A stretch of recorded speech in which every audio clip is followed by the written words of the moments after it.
पाहूया मराठ्यांचं भगवं वादळ आता मुंबईकडे येऊ लागलेलं आहे त्या संदर्भातल्या टॉप 9 बातम्या।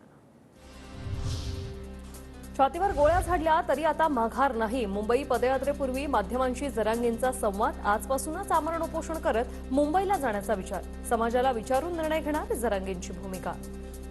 आमरण उपोषण करतच मुंबईपर्यंत जायचं हे शक्यतो मी बसलो जे काय असेल त्यातूनच आमरण उपोषण करतच मुंबईला जायचं। 26ला म्हणजे इथूनच सुरू 26लाही करायचं। सरकार आरक्षणावर सकारात्मक आंदोलन मागे घ्या मुख्यमंत्र्यांचं जरांगेंना आवाहन। तर फेब्रुवारीत अधिवेशन बोलावून सकारात्मक निर्णय घेऊ फडणवीसांचं आश्वासन। कुणबी नोंदी न सापडलेल्या गावात फेरतपासणी करा। गावागावात जाऊन कुणबी प्रमाणपत्रांचं वाटप युद्धपातळीवर करा।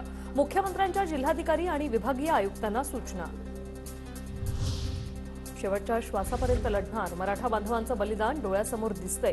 जरांगे पाटील भावूक तर 3 कोटी मराठे मुंबईत जमवून दाखवण्याचा जरांगेंचा दावा।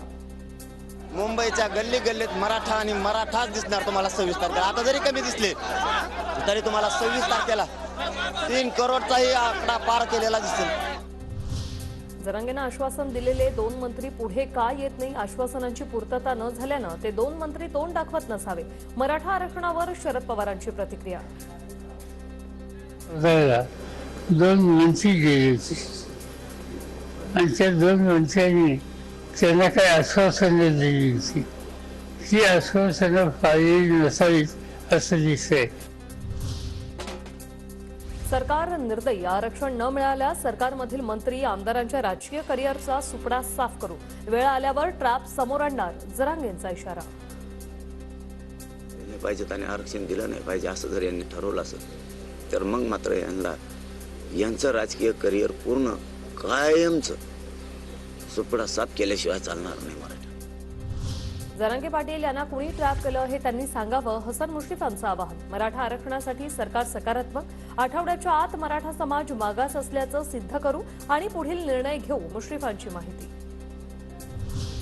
मुख्यमंत्री जरांगेंकडे राजकीय प्यादा म्हणून बघतात। मुख्यमंत्री गृहमंत्री सामाजिक परिस्थिती बिघडवण्याचा प्रयत्न करतात संजय राऊतांचा आरोप। राज्याचे मुख्यमंत्री राज्याचे गृहमंत्री हे मनोज जरांगे पाटील यांना एक राजकीय प्यादा म्हणून बघतायत आणि या महाराष्ट्रातली सामाजिक परिस्थिती बिघडवण्याचा प्रयत्न करतायत।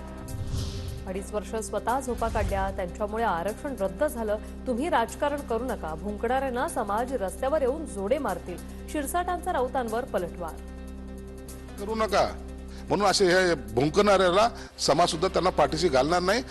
यांनाच एक दिवस असा येईल हे लोक रस्त्यावर यांना जोडे मारतील।